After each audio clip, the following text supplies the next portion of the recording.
Kali ini kita akan membahas difraksi.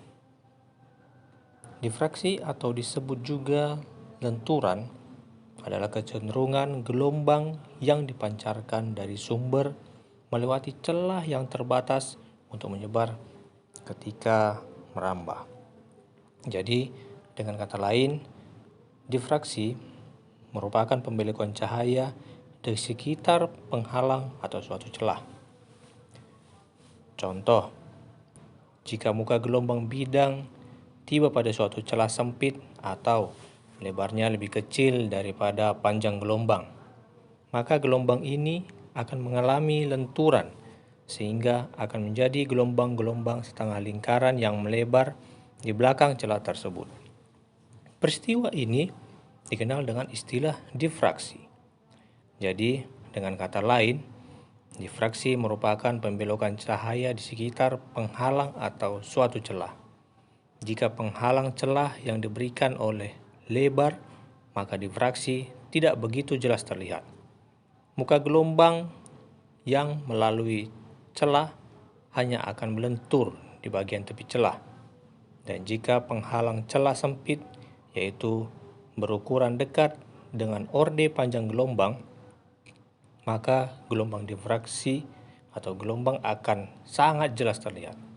Celah itu sendiri bertindak sebagai sumber gelombang berupa titik, dan muka gelombang yang melalui celah dipancarkan berbentuk lingkaran-lingkaran dengan celah tersebut sebagai pusatnya. Contoh difraksi yang ada dalam kehidupan sehari-hari, di mana difraksi dialami oleh setiap gelombang, baik gelombang mekanik, misalnya gelombang air, gelombang bunyi, maupun gelombang elektronik, misalnya gelombang cahaya. Difraksi sendiri pertama kali ditemukan oleh Francesco M. Grimaldi di tahun 1618 sampai dengan 1663. Dan gejala ini juga diketahui oleh Huygens di tahun 1620 sampai dengan 1695 dan Newton pada tahun 1642 sampai 1727. Akan tetapi, Newton tidak melihat bahwa adanya kebenaran tentang teori gelombang di sini. Sedangkan Huygens yang percaya pada teori gelombang tidak percaya pada difraksi. Oleh karena itu, dia tetap menyatakan bahwa cahaya berjalan lurus. Huygens sendiri berpendapat bahwa gelombang sekunder hanya efektif pada titik-titik singgung dengan selubungnya saja, sehingga tidak memungkinkan terjadinya difraksi. Fresnel pada tahun 1788 sampai dengan 1827 secara tetap menggunakan teori Huygens yang disebut prinsip Huygens-Fresnel untuk menerangkan difraksi. Macam-macam difraksi. Yang pertama adalah difraksi Fresnel.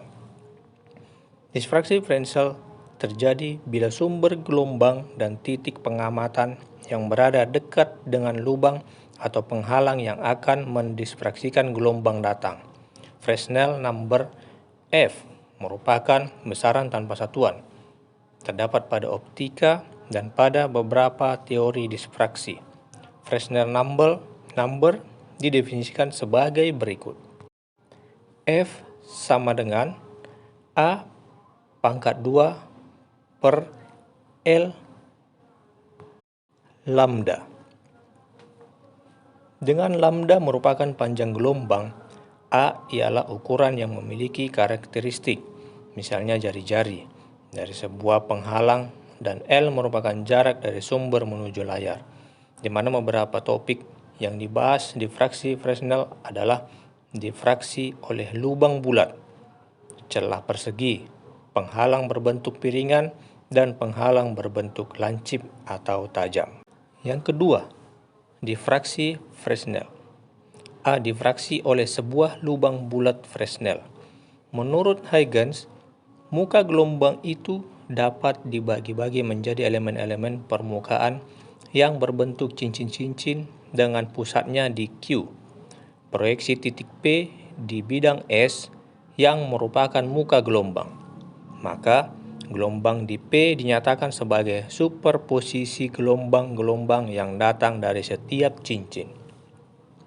Elemen-elemen permukaan ini dinamakan daerah atau zona Fresnel dengan cara membuat garis-garis RO, R1, R2, dan seterusnya, yang berurutan selalu berbeda setengah pi, yaitu R1 dikurang RO sama dengan pi, R2 dikurang R1 sama dengan pi, dan seterusnya.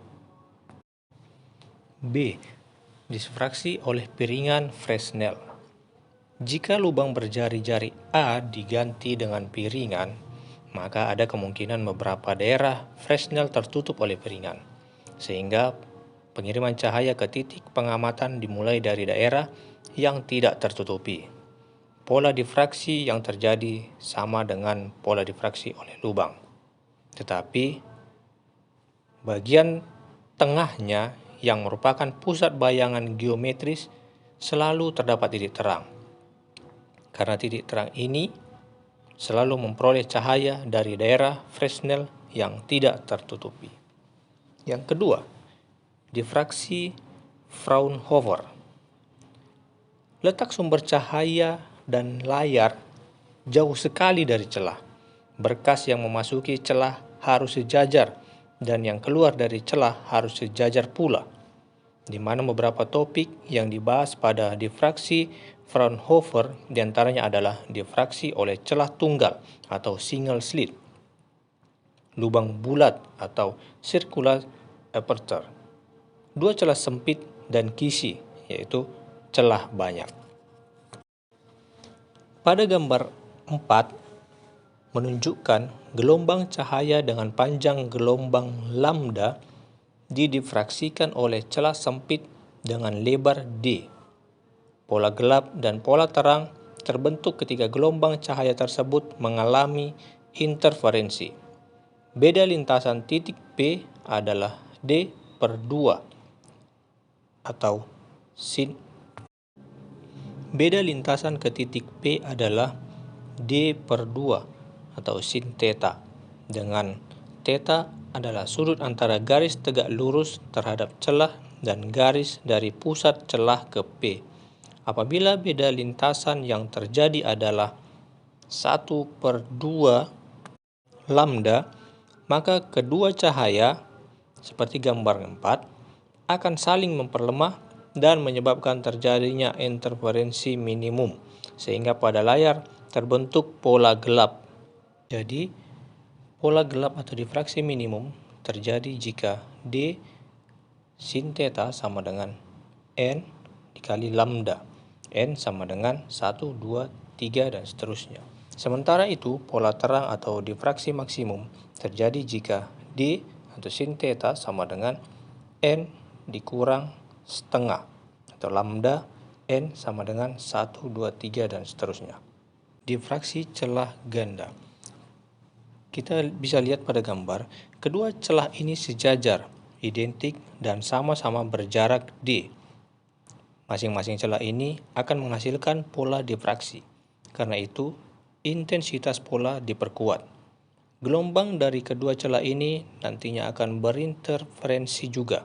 Jadi di sini terjadi gabungan antara difraksi celah dengan interferensi dari kedua buah celah. Interferensi masuk dalam pola difraksi, sehingga pada suatu tempat terdapat pola interferensi maksimum yang tidak terlihat, yaitu disebut orde yang hilang atau missing orde. Untuk letak garis terang dari terang pusat Pn pada kasus kisi difraksi dapat juga kita tentukan dengan pendekatan sin theta sama dengan tan theta untuk theta kecil, seperti pada kasus celah ganda Young. Dengan demikian, rumus letak garis terang ke N dari terang pusat pada kisi difraksi dapat dinyatakan dengan persamaan D sin theta sama dengan 2N setengah theta. D sin theta sama dengan 2N setengah lambda. D tan theta sama dengan N lambda. D N per L sama dengan N lambda. Pn sama dengan N lambda kali L per D, di mana Pn sama dengan letak garis terang ke N dari terang pusat. Lambda sama dengan panjang gelombang cahaya. L sama dengan jarak celah ke layar. D sama dengan lebar celah. N sama dengan orde atau nomor terang, atau bisa dikatakan N atau bilangan cacah 1, 2, 3, dan seterusnya. Pengaruh memperbesar setiap jumlah celah. Kita bisa melihat di gambar yaitu pola interferensi. Diagram menunjukkan pola interferensi yang dibungkus oleh pita interferensi pusat untuk setiap kasus. Jarak celah sama untuk 5 kasus tersebut. Hal yang penting adalah yang pertama, posisi angular dari maksimum utama atau primary maksima untuk N besar yang berbeda adalah sama. Jumlah maksimum sekunder antara dua maksimum primer meningkat dengan N besar dan sama dengan N kurang 2. Yang berikutnya, intensitas maksimum sekunder melemah dibandingkan maksimum primer. Yang berikutnya, lebar maksimum primer berkurang dengan naiknya N besar. Demikian video pembelajaran kita hari ini mengenai difraksi. Terima kasih sudah menonton video saya. Semoga bermanfaat. Sampai jumpa pada video berikutnya.